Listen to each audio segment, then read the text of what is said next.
I sat by his side, his hand cold in mine. The clock ticked, each second mocking the little time we had left. The venom was spreading fast. He had 7 days, they said. 7 days before the bite would steal him away. And I, only I, could save him. They whispered of an ancient place, past the evil river. No one returned from there, but the elders told me. The cure was a single leaf, hidden deep in the demon's forest. If I loved him, if my love was true, I would cross the cursed waters in an old, rotting canoe, brave the terrors within, and return before his time ran out. I had to believe it was possible.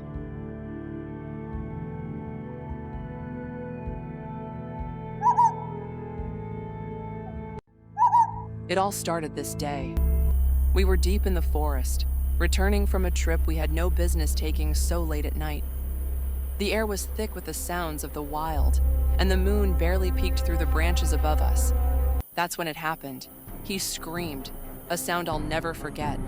I turned to see him on the ground, clutching his leg. A snake had struck, its body slithering away before I could react. I rushed to him, my heart pounding, knowing what a bite in this cursed forest meant. The villagers had warned us. There was only one cure for such venom, and it lay deep in the heart of the demon's land, across the evil river.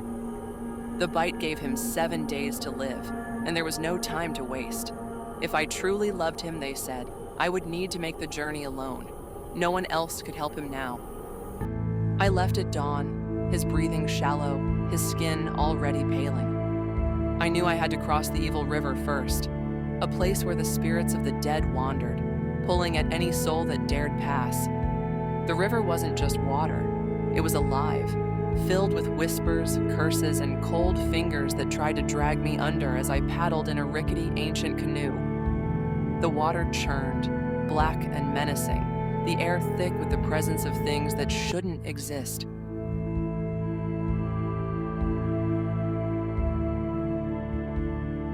Halfway across, I felt something brush against my ankle, something cold and slimy. I refused to look down. If I did, I might have screamed. The river resisted me, pulling at my soul with unseen hands, but I pushed through. The journey was suffocating, the air thick with the scent of rot and decay, the whispers urging me to give up.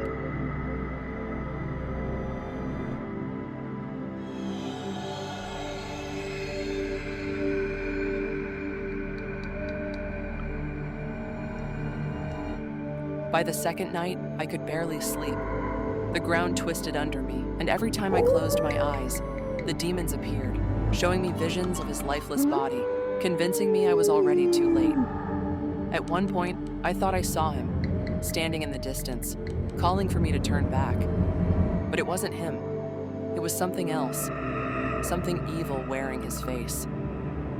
I pressed on, through the forest's endless maze, battling exhaustion and fear. On the 4th day, I encountered the worst of them. The ground split open and creatures crawled from the earth, things with claws, sharp teeth, and hollow eyes. They surrounded me, snarling, trying to drag me into the depths below. I fought them with nothing but a broken branch, swinging wildly until they scattered back into the shadows. I was bruised and bleeding, but I kept moving. I had no choice. But then, as I stumbled deeper into the dark woods, a familiar voice reached my ears. I turned, and there, wreathed in shadows, stood the false spirit of my mother. Her features were twisted, her eyes glowing with an otherworldly light. "Turn back, my child," she urged, her voice a haunting melody that echoed through the trees. "You won't survive this place. You must come home." I felt my heart squeeze painfully. My mother had always been my anchor, my guiding light. Seeing her now in this cursed realm brought tears to my eyes. "But I have to save him," I cried, desperate for her support. "Love is not enough," she whispered, the shadows curling around her like a dark shroud. "You'll die here, just like I did. This forest takes all who enter. You must listen to me." I wanted to believe her, to let her words wash over me like a soothing balm, but I couldn't. My love for him burned too fiercely. I can't go back. I won't. I refuse to give in to fear, I said, my voice steady despite the tremors in my heart. I would face the demons 1,000 times for him. Her expression faltered, shifting from motherly concern to an unsettling emptiness. Then you will perish, as I did. The forest will claim you.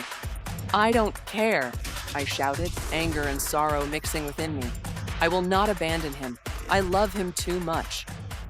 With a heart full of determination, I turned away from the specter of my mother, pushing onward through the shadows.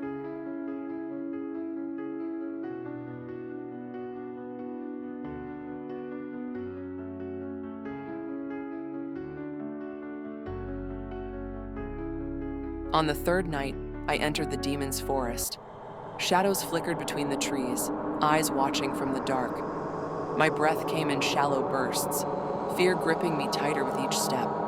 I could hear growls, demonic voices that seemed to echo from the depths of the earth, telling me that love would never be enough. But I kept walking, desperate.